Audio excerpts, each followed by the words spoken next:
Assalamualaikum warahmatullahi wabarakatuh. Selamat siang untuk anak-anakku semua. Semoga kalian semua dalam keadaan sehat. Oke, hari ini kita ketemu lagi dalam pelajaran IPA ya. Tapi sebelumnya saya mohon maaf, yang minggu kemarin IPA tidak bisa live ya, karena ada sedikit gangguan. Untuk itu materi yang minggu kemarin akan dipelajari hari ini. Nah, karena sudah 2 minggu, mungkin kalian lupa ya, ada yang lupa, saya ingatkan kembali. Yang pertemuan pertama kita belajar tentang besaran ya. Apa sebenarnya besaran itu? Besaran adalah segala sesuatu yang dapat diukur dan hasil pengukurannya dapat dinyatakan dengan angka atau nilai. Contohnya apa? Contohnya panjang. Panjang bisa diukur, kemudian hasil pengukurannya pun dapat dinyatakan dengan angka. Misalnya panjang meja 1 meter. Bagaimana dengan rajin? Apakah rajin itu termasuk besaran?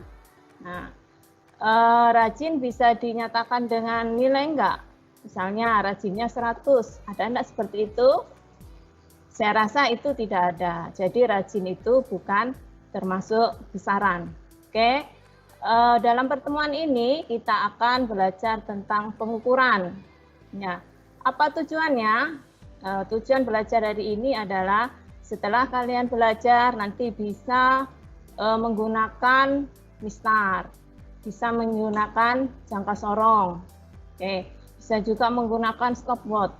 Oke, kita lanjutkan ya, kita mulai. Yang pertama, kita pelajari tentang besaran pokok.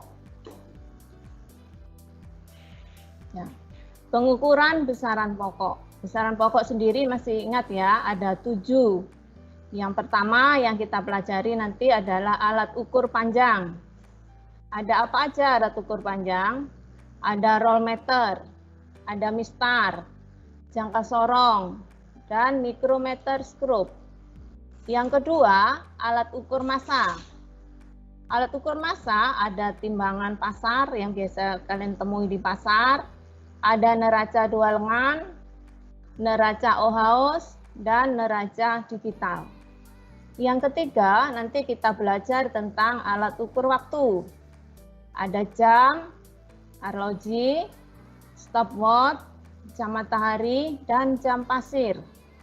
Yang keempat, alat ukur suhu. Nah, ini kalian mungkin tidak asing lagi, yaitu termometer. Ya, yang kelima, alat ukur kuat arus listrik. Ya, contohnya ampermeter. Keenam, alat ukur intensitas cahaya yang disebut dengan luxmeter.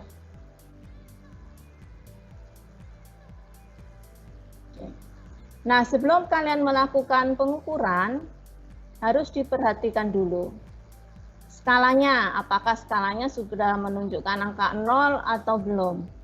Coba perhatikan di layar kalian, gambar yang paling kiri skalanya belum 0. Begitu juga yang di tengah, yang digital juga tidak 0. Di situ tertera 0,02. Nah, yang paling kanan juga skalanya tidak 0. Nah, ini yang disebut dengan zero error. Nah, apa yang harus dilakukan kalau alat-alatnya belum 0, skalanya belum 0? Nah, sebelum melakukan pengukuran harus dikalibrasi dulu. Apa itu kalibrasi? Kalibrasi artinya diatur supaya skalanya menunjukkan angka 0. Nah, diingat itu ya, misalnya menggunakan mau menimbang badan. Oh ya, belum 0, harus diatur dulu.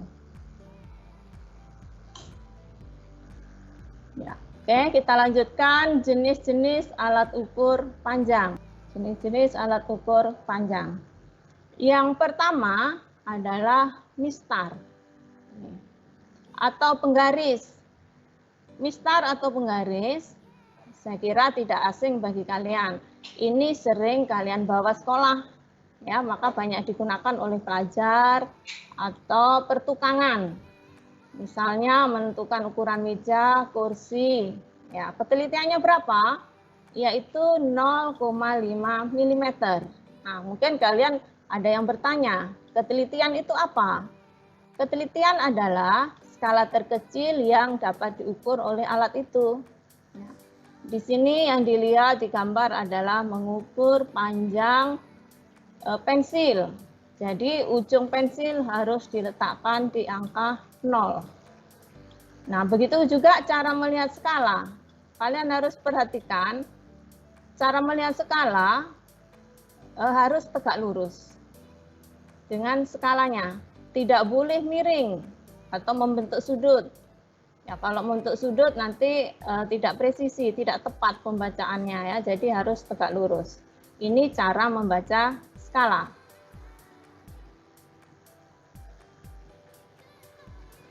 Yang kedua yaitu meteran atau disebut dengan roll meter. Karena saking panjangnya, untuk lebih praktis dalam membawa biasanya digulung. Ini saking panjangnya ya, makanya disebut dengan roll meter. Ketelitiannya adalah 0,5 mm. Satuannya apa yang digunakan? Di situ ada milimeter, ada sentimeter, feet atau inci. Nah, biasa siapa yang menggunakan? Nah, ini yang menggunakan biasanya untuk mengukur benda-benda yang sangat panjang misalnya ya. Misalnya mengukur lapangan, maka digunakan roll meter. Mengukur bangunan, ya ini pertukangan juga menggunakan ini. Ini adalah roll meter. Oke, kita lanjutkan sekarang yaitu jangka sorong. Ya, ini gambarnya seperti ini jangka sorong ya. Ketelitiannya yaitu 0,1 mm. Untuk apa jangka sorong? Nah, jangka sorong bisa digunakan untuk mengukur diameter. Diameter sendiri ada diameter dalam atau diameter luar. Misalnya ingin mengukur diameter cincin, ya, itu ya menggunakan jangka sorong. Bagian-bagiannya ada rahang luar, kemudian rahang dalam, ada skala utamanya. Skala utamanya itu adalah dalam sentimeter dan ada juga skala nonius. Ya, skala noniusnya ini digeser. Nah, ini adalah bagian-bagian jangka sorong. Jangan dibayangkan jangka sorong itu alatnya besar, tidak. Jangka sorong itu alatnya kecil aja seperti penggaris.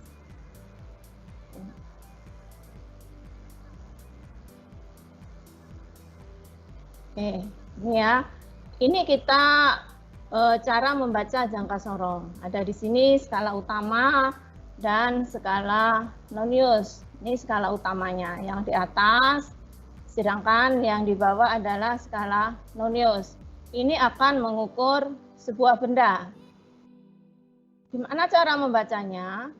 Kita lihat 0 dari skala nonius. Ini terletak di mana nolnya? Ya. Di sini adalah 3 cm. Kemudian ini adalah 3,1, 3,2, 3,3, 3,4, 3,5. Nah, 0 ini berada di antara 3,5 sampai 3,6 cm. Tapi belum sampai 3,6. Makanya yang diambil adalah 3,5 cm. Kemudian ditambah dengan skala noniusnya. Noniusnya kita lihat yang berimpit atau sejajar lurus dengan skala utama. Ternyata yang kita lihat di sini yang berimpit lurus adalah angka 7. Ya. Angka 7. Jadi 7 kemudian kita kalikan dengan ketelitiannya. Tadi ketelitiannya adalah 0,1 mm. Jadi 0,7 mm. Karena skala utamanya dalam senti, maka skala nonius yang milimeter pun harus dirubah dalam senti. Ya, jadi kita tambahkan nanti 3,5 ditambah 0,07. Itu hasilnya. Jadi 3,57. Oke, untuk lebih jelasnya, perhatikan video ini. Nah, kita akan belajar membaca jangka sorong. Oke, jangka sorong seperti ini. bisa digunakan untuk mengukur ketebalan benda. Nah, dijepit seperti ini ya. Nah, itu kita jepit ya kan, kalau sudah kita kunci di belakangnya ini. Nah, jadi ketika ini lepas, kita sudah terkunci ini skala. Kalau yang kedua untuk mengukur diameter dalam seperti ini, kendorkan dulu, itu masukkan, nah itu tarik seperti ini ya. Nah, kemudian kalau sudah kita tinggal lepas. Nah, ini ya. Oke. Kemudian yang ketiga untuk mengukur kedalaman. Nah, kedalaman seperti ini. Masukin, kemudian rahang bawahnya kita dorong. Nah, seperti ini. Nah, maka akan terukur. Kan membaca jangka sorong seperti ini. Nah, di sini ada ukuran senti. Yang bawah ini dalam ukuran senti. Ya teman-teman, ini ya dalam ukuran senti, sedangkan yang atas dalam inci. Nah, kita menggunakan skala yang bawah saja supaya karena sering kita gunakan. Oke, ini namanya skala bawah ini. Ini namanya skala bawah. Oke, ini skala bawah. Sedangkan yang atas ini namanya skala atas. Nah, seperti ini. Nah, teman-teman bisa lihat ya. Nah, sekarang kita lihat angka 0 itu beradanya di mana? Lihat angka 0 ini. Nah, angka 0 itu berada di antara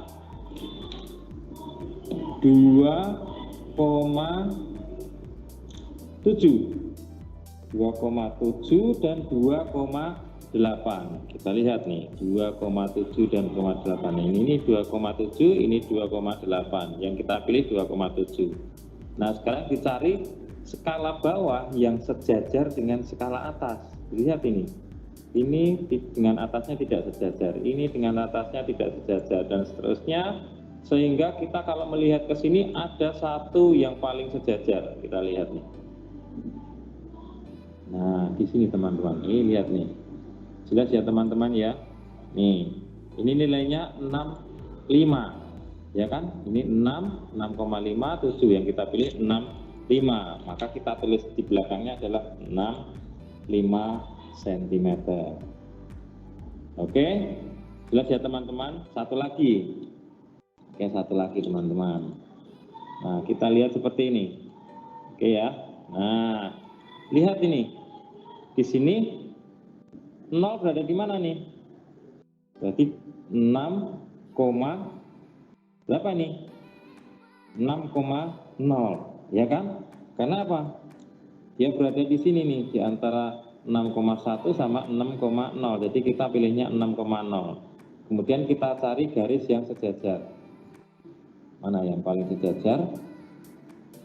Cuma ada satu garis, satu titik atau satu skala yang sejajar dengan atasnya.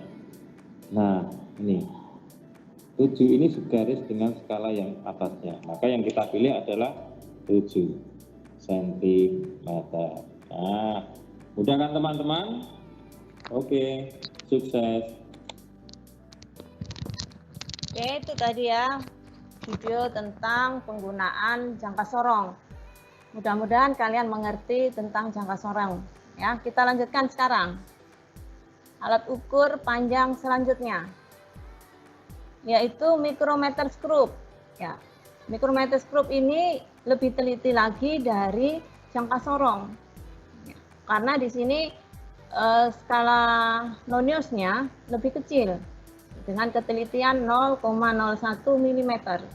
Ya, bagian-bagiannya pun sama, ada skala utama dan skala nonius. Hanya kalau tadi micrometer screw skala noniusnya harus digeser, ini nanti diputar. Ya. Nah, kegunaannya untuk apa? Ini untuk mengukur ketebalan suatu benda. Misalnya mengukur ketebalan buku, boleh menggunakan micrometer screw, atau ketebalan plat logam, bisa juga dengan micrometer screw. Nah, bagian-bagiannya ada rahang tetap, rahang geser, mur pengunci, ya ada penguncinya supaya benda yang diukur tidak bergerak. Nah, ini micrometer screw.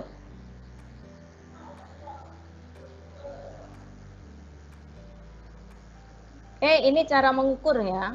mengukur atau menggunakan skala pada mikrometer skrup. Ini benda yang mau diukur, berapa diameternya. Seperti ya jangka sorong tadi, kita harus melihat skala utamanya dulu. Kita lihat nolnya berada di mana. Ini adalah 0, berarti ini 0,5, 1, 1,5, dan seterusnya di sini. Dia sampai skala berapa? Ini ya 4, 4,5 kalau tidak salah ya. Ya, 4,5, tapi belum kelihatan 5-nya. Oke, atau lebih jelasnya lihat videonya aja. Oke teman-teman, kita ketemu lagi dengan Pak Giri belajar membaca mikrometer skrup atau terkenalnya. Baik, mikrometer seperti ini, kemudian kita memutarnya seperti ini. Di mikrometer skrup ini kegunaannya untuk mengukur ketebalan benda yang serba tipis sebenarnya, untuk buku, untuk apalah. Nah, dia hanya punya rahang sebesar ini. Kemudian menggesernya dengan cara diputar. Nah, ini diputar. Nah, kalau diputar gini. Oke. Baik, teman-teman. Kemudian di sini ada dua skala, teman-teman. Nah, lihat nih, di sini ada skala yang bisa berputar dan skala yang tetap. Skala yang tetap. Nah, oke, kita mulai belajar mengukur. Nah, ini tengah ini fungsinya untuk mengunci. Jadi ketika sudah terukur, kita kunci seperti ini. Nah, kita tinggal putar ke sini. Ketika diputar, dia sudah tidak bisa lagi. Ya, ini nggak bisa lagi. Oke ya. Nah, kemudian kalau sudah bunyi kretek-kretek, berarti tandanya dia sudah mentok. Misalnya ini seperti ini ya. Oke, saya putar ke sini, kena tangan. Nah, kretek-kretek, ya kan? Ini sudah mentok artinya. Baru kita baca skalanya. Oke, mari kita lihat bareng-bareng. Nah, misalnya skalanya seperti ini. Di skala ini, di sini ada skala yang tetap. Nah, nilainya ini 0, 1, setengah, 1, 1 setengah, 2, 2 setengah, dan seterusnya sampai angka 5. Nah, berarti di sini 6, 7, 8. 8 setengah ini belum nyampe ini teman-teman, karena belum kelihatan nih skala bawahnya. Jadi ini masih 8. Ya, 8, tulis dulu 8,0. Nah, begitu cara menulisnya awalnya. Nah, kemudian kita lanjutkan nih. Di sini ada skala yang sejajar dengan skala yang mendatar ini, garis. Ya, lihat ya, garis mendatar. Di sini kita ketemunya di sini. Ini 36, 37, 38 kan di sini. Kita tambahkan 38 itu di sini. 38. Ini artinya 0,38. Nah, baru kita jumlahkan. Ini 8, ini 3, 8. Jadi 8,38 mm. Nah, mudah kan teman-teman? Oke, satu lagi. Kita akan lihat skalanya. Satu lagi teman-teman. Oke, saya ambil contoh ini. Nah, saya mendapatkan satu skala seperti ini. Nilainya berapa? Nilainya adalah 11,5. 11,5 ya kan? 11,5. Kemudian kita lihat nih di sini skala yang sampingnya ini. Skala sampingnya menunjukkan angka 26. Kita jumlahkan di sini 26. Nah, dijumlah ini 6, ini 7, ini 1, 1. Nah, komanya maka 11,76 mm. Oke, mudah kan teman-teman? Oke, itu tadi adalah cara menggunakan mikrometer skrup ya. Jadi ada beberapa alat tadi ya untuk mengukur panjang. Ada mistar, ada rollmeter, ada jangka sorong, ada mikrometer skrup ya. Jadi di dalam menggunakan alat harus disesuaikan dengan benda yang akan diukur. Maksudnya bagaimana? Misalnya ingin mengukur diameter drum, alat apa yang digunakan? Apakah menggunakan jangka sorong atau menggunakan mikrometer skrup? Tidak, karena jangka sorong alatnya kecil, tidak bisa nanti masuk drum. Ya, jadi kalau diameter drum apa yang digunakan? Tentunya menggunakan rollmeter. Ya, jadi harus disesuaikan. Jika ingin mengukur, disesuaikan dengan alatnya. Kalau ingin mengukur ketebalan logam, apa yang digunakan? Tentunya kita harus menggunakan mikrometer skrup. Oke, ini adalah jenis-jenis alat ukur panjang. Kita lanjutkan. Ada pertanyaan apa? Nanti kan sekarang nanti. Oke, kalau ada pertanyaan silakan tulis di chat ya. Jangan lupa nama dan kelas dicantumkan. Kalau tidak ada nama, saya tidak akan menjawab. Oke. Kita lanjutkan sekarang nih. Bagaimana jika ingin mengukur benda-benda di langit?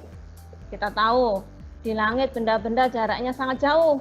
Misalnya jarak antara bumi dan Mars sangat jauh. Atau jarak antara matahari dengan bumi sangat jauh. Satuan apa kira-kira yang digunakan? Apakah bisa menggunakan kilometer?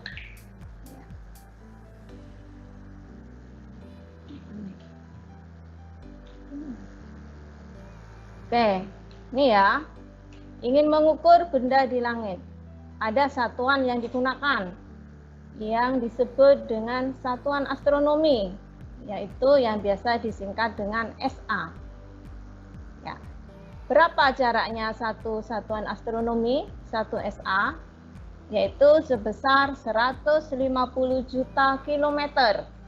Ya, kalian tahu juta itu nolnya ada 6. Jadi 150 ditambah nolnya 6. Ya, 150 juta kilometer. Ini satu satuan astronomi. Apakah hanya satu ini aja yang digunakan? Tidak. Ada lagi yaitu 1 tahun cahaya. Berapa jaraknya 1 tahun cahaya? Nah, yaitu sebesar jarak tempuh cahaya selama 1 tahun. Berapa besarnya? 9,5 triliun kilometer. Wow, kita tidak bisa membayangkan berapa jauhnya. Sedangkan cahaya dalam 1 meter per sekon aja 3 kali 10 pangkat 8 meter per sekon. Artinya dalam 1 sekon cahaya bisa menempuh jarak 3 kali 10 pangkat 8. Apalagi ini 9,5 triliun. Nah, saya tidak bisa membayangkan. Mungkin anak-anakku ada yang bisa membayangkan seberapa jauhnya ya.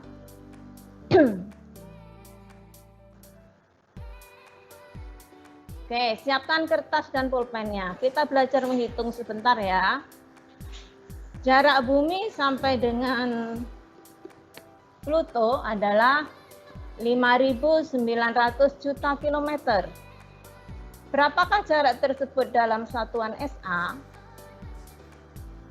Oke, silakan dihitung berapa ya kira-kira. Ingat tadi 1 SA 150 juta kilometer. Oke ya, ini mohon maaf ya. Judulnya mikrometer skrup, padahal seharusnya judulnya ini adalah jarak dari bumi ke Pluto.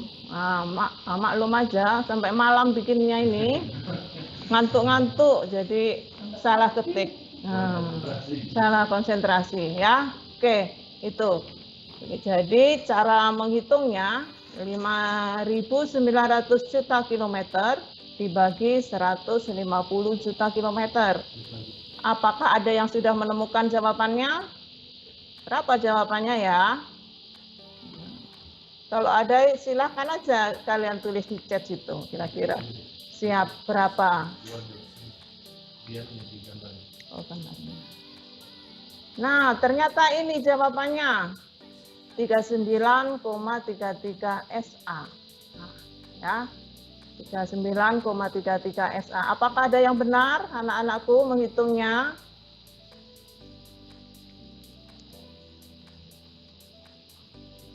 Oke, saya harap kalian mengerti. Kita lanjutkan lagi. Masih ada. Nih, yaitu perbedaan massa dan berat. Mungkin selama ini kalian beranggapan bahwa massa itu sama dengan berat. Ya, ternyata tidak. Massa tidak sama dengan berat. Apa bedanya? Yang pertama, massa adalah jumlah zat yang terkandung dalam suatu benda. Sedangkan berat, besarnya gaya tarik bumi terhadap suatu benda. Ini yang pertama. Yang kedua, massa tidak dipengaruhi oleh gravitasi, sehingga massa di mana-mana tetap. Nah, jadi massa itu tetap. Misalnya, kalian di bumi massanya 50 kg, kemudian pergi ke bulan, berapa massanya di sana? Karena tidak dipengaruhi gravitasi, maka massa di bulan sama dengan massa di bumi. Jadi massa kalian tetap 50 kg. Bagaimana dengan berat? Nah, kalau berat ini dipengaruhi oleh gravitasi di mana berada. Ya, jadi berat selalu berubah. Artinya, kalau di bumi yang berpengaruh adalah gravitasi bumi. Kalau kalian pergi ke bulan, ya berpengaruh gravitasi bulan. Kemudian pergi ke Pluto. Gravitasi apa yang di sana? Ya, di Pluto, gravitasi Pluto. Misalnya, kalian beratnya 60 Newton. Ini di bumi 60 Newton. Kemudian pergi ke bulan. Berapa beratnya? Ya, yang di bulan yang berpengaruh gravitasi bulan. Di mana gravitasi bulan itu adalah 1/6 dari gravitasi bumi. Jadi 60 dibagi 6. Nah, tinggal 10 Newton kalau ada di bulan. Oke. Yang selanjutnya dari satuannya pun berbeda. Massa memiliki satuan kilogram dalam sistem internasional. Sedangkan berat satuannya Newton. Ya. Begitu juga alat ukurnya pun berbeda. Massa alat ukurnya adalah neraca. Sedangkan berat alat ukurnya neraca pegas. Oke, kalian sudah tahu ya sekarang bahwa massa berbeda dengan berat. Jadi nanti kalau misalnya ingin beli buah apel, jangan beli apel yang beratnya 1 kg. Itu adalah salah. Ya. Kalian seorang pelajar harus yang benar. Kalau beli apel masanya 1 kg baru betul. Ya, kalau beli apel beratnya 1 kg salah. Ya. Oke, kita tahu ya, kita lanjut sekarang. Oke, sekarang alat ukur massa. Alat ukurnya pun banyak, alat ukur massa. Ada neraca digital. Nih, ya langsung angkanya kelihatan ya, begitu sudah diletakkan angkanya muncul. Ini adalah timbangan dacin atau biasa sering ke pasar tradisional ada ini timbangan. Ya. Selanjutnya ini adalah timbangan gantung, tapi kayaknya ini yang digital ini ya. Ya. Selanjutnya timbangan duduk. Nah, ini juga di pasar-pasar ada timbangan duduk. Nah, yang paling bawah yaitu neraca Cohaus. Ya, ini alat-alat. Apakah alatnya hanya ini? Tidak, masih banyak alat-alatnya ya.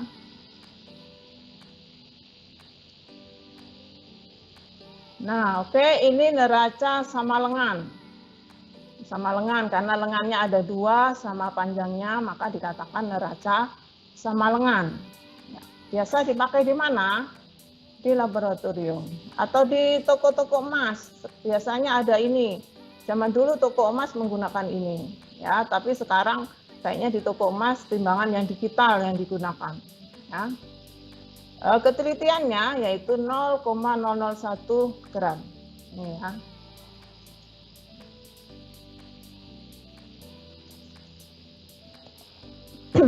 Ini ada gambar neraca Cohaus.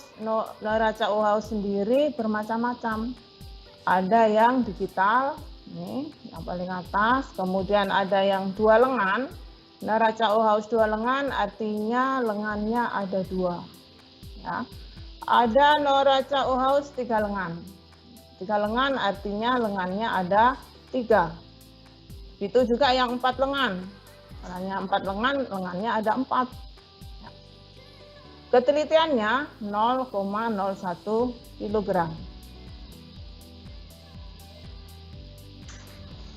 Ya, ini cara membaca skala neraca Cohaus. Ya, ini yang 3 lengan ini sepertinya ya. Ada lengannya ada 3. Ya. Jadi sebelum menggunakan dilihat dulu apakah lengannya ini sudah sejajar dengan nolnya atau belum. Kalau belum sejajar harus diatur dulu, dikalibrasi, diputar-putar dulu yang bagian sini yang dekat meletakkan benda. Baru kalau sudah sejajar, letakkan bendanya di piringan. Bagaimana cara membaca skalanya? Ini kita lihat ada bebannya ya, anak timbangannya digeser-geser dulu yang paling besar. Nah, paling besar, yang paling belakang, kemudian yang tengah digeser lagi sampai seimbang, dan yang terakhir yang paling kecil. Kita tinggal menjumlahkan aja. Dari sini, dari gambarnya terlihat, yaitu massa benda sebesar 100 gram, ditambah 90 gram, ditambah 7,5 gram. Jadi massa bendanya 197,5 gram. Ini alat ukur massa ya, yang timbangan. Oke, neraca digital selanjutnya. Neraca digital ini yang paling mudah ya. Begitu benda yang ingin diukur diletakkan di piringannya, langsung timbul angka. Itulah massa benda. Apalagi sekarang kalau kalian belanja di supermarket, di mall-mall itu tidak hanya massa yang tampil, harganya ada juga. Ada di situ langsung harga. Misalnya beli jeruk 1 kilogram, di situ ada massanya dan langsung dengan harga. Ini neraca digital ya.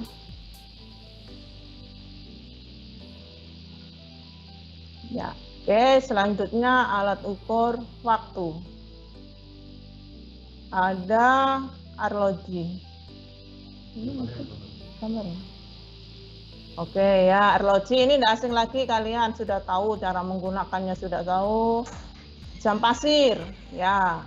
Ini jam pasir ini digunakan zaman dulu. Sebelum ditemukan jam arloji, maka digunakan jam pasir. Bagaimana ini ya jam pasir? Dia memiliki 2 bagian. Nanti pasirnya akan turun ke bagian selanjutnya. Nah, kalau semua pasir sudah turun, menunjukkan itu terjadi perubahan waktu. Selanjutnya jam matahari. Ini juga zaman dulu. Jam matahari sebelum jam ditemukan. Bagaimana ini cara melihatnya? Kalau jam matahari menggunakan bayangan benda. Ya, menggunakan bayangan benda yang ada di sini itu menunjukkan jamnya. Selanjutnya adalah stopwatch. Ya, stopwatch analog ini ya. Yang biasanya kalian lomba lari menggunakan ini stopwatch. Nah, ini yang terakhir yaitu stopwatch yang digital. Ini ya yang biasa ada di HP, ada ini ya, langsung ada keluar angkanya. Nanti kita pelajari satu-satu. Oh, sudah ya, nanti langsung kayaknya ini stopwatch ya. Teman-teman, kita akan belajar membaca stopwatch ya. Teman-teman mungkin di rumah biasa menggunakan stopwatch yang digital. Nah, aplikasi seperti ini ya di handphone kalian mungkin bisa langsung jalan. Nah, kita mulai seperti ini. Kalau di sini yang akan kita lihat adalah manual yang seperti ini ya. Oke, kita lihat ya teman-teman. Kita lihat cara membaca secara skalanya. Kita lihat skalanya. Di sini ada 2 skala teman-teman, ini dengan skala yang besar. Kalau jarum panjang ini berputar, perhatikan ini berputar, ini 1 putaran sama dengan 1 menit. Jadi di sini kalau setelah 1 putaran, dia di sini akan menunjukkan angka 1 di sini. Nah, nanti teman-teman lihat nih, berputar. Nah, kemudian di sini ini 1 menit, ya, ini 1 menit, ini 2 menit, ini 3 menit, ini 4 menit, 5 menit. Jadi kalau 1 putaran ini waktunya adalah 30 menit. Nah, dilihat nih teman-teman, yang panjang ini sudah sampai di sini.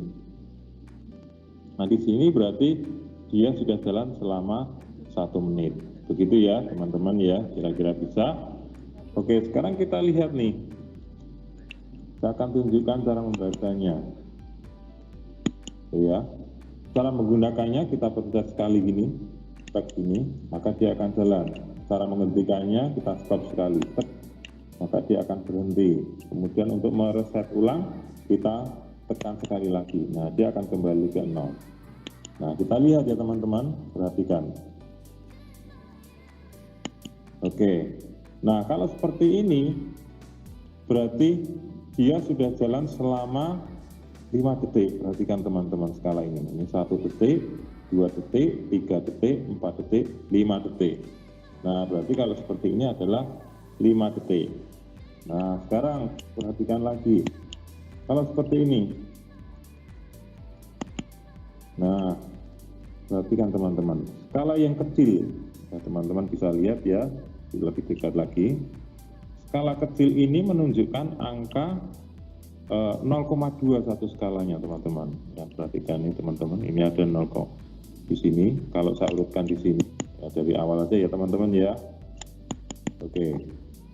Misalnya seperti ini. Ini 0,1, 0,2, 0,4, 0,6, 0,8, 1. Ini 1,2, 1,4 dan seterusnya. Jadi teman-teman bisa perhatikan kalau misalnya angkanya seperti ini, perhatikan ya. Saya jalankan dulu. Oke. Nah, perhatikan teman-teman. Lebih dekat lagi ya. Oke.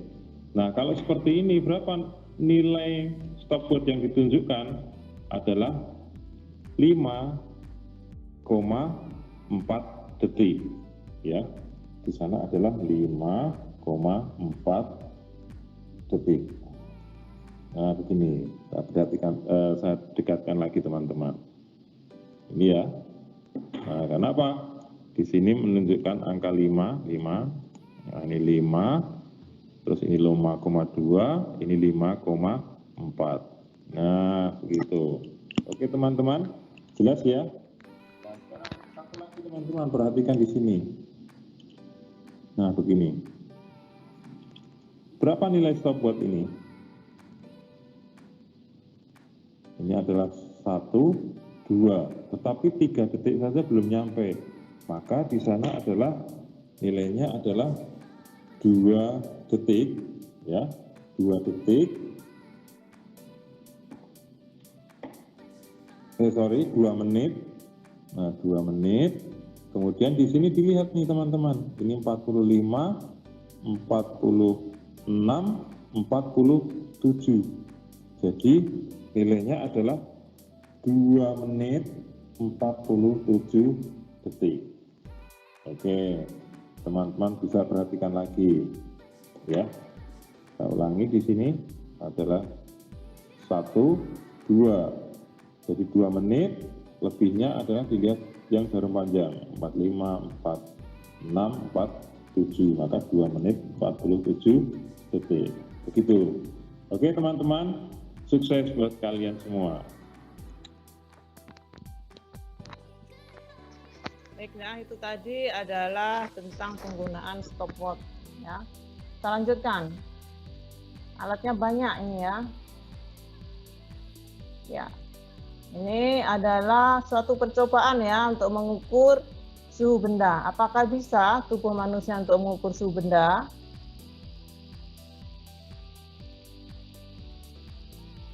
Ya.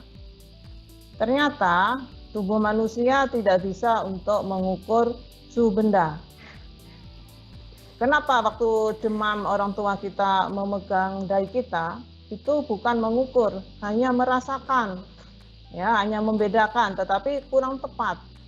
Yang paling tepat apa yang digunakan? Ya. Ini adalah alat ukur suhu, ya, ada termometer alkohol, kemudian termometer raksa, dan termometer digital. Ya, mungkin ada yang ketinggalan satu, termogan yang kalian biasa sekarang ini musim COVID kemana-mana ada termogan ya untuk mengukur suhu benda. Untuk mengukur suhu benda. Jadi untuk mengukur suhu benda digunakanlah termometer. Ya, ini termometer. Misalnya, kita aja. Nih, ini adalah yang raksa. Raksa artinya isinya ini adalah air raksa. Oke, lanjut aja. Waktunya sudah mau habis. Oke, ini alat listrik. Ada apa aja alat listrik? Untuk mengukur listrik, ya, alat ukur listriknya ada voltmeter, ampermeter, ohmmeter, kemudian voltmeter, ada ampermeter AC, ya, ada yang multimeter. Ini adalah untuk mengukur alat-alat listrik. Gimana Pak Titik? Bagus nggak? Sampai ya, dihabiskan besaran pokok dulu. Nah, ini cahaya. Cahaya, intensitas cahaya, banyaknya cahaya yang diterima, yaitu alatnya luxmeter namanya ya. Nih, oke. Kita lanjutkan yang terakhir, jumlah zat. Sebenarnya kalau jumlah zat tidak ada alat khusus yang digunakan. Kita bisa menghitung dengan ini, molaritas. Di mana molaritas itu sama dengan jumlah mol dibagi volume. Oke, saya kira ini aja besaran pokok ya. Yang dilanjutkan minggu depan besaran turunan, karena waktunya ini sudah habis. Tinggal 5 menit, saya buka aja untuk menjawab pertanyaan. Ada satu aja, apa aja Pak Dedek pertanyaannya?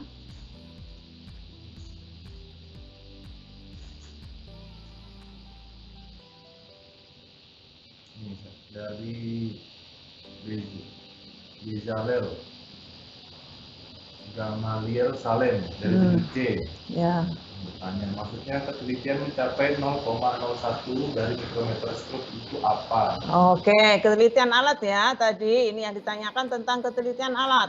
Ketelitian alat itu adalah skala terkecil yang bisa diukur oleh alat itu.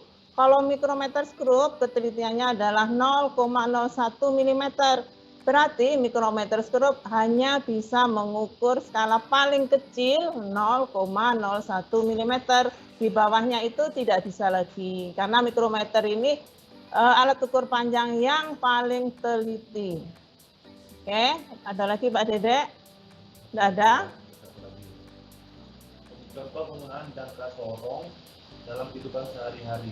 Oh, jangka sorong dalam kehidupan sehari-hari. Misalnya, jangka sorong tadi gunanya untuk apa? Gunanya ada mengukur diameter dalam dan diameter luar. Kalau dalam kehidupan sehari-hari bisa, misalnya ingin mengukur diameter cincin bagian dalam. Berarti kalau bagian dalam diletakkan yang paling atas tadi ya.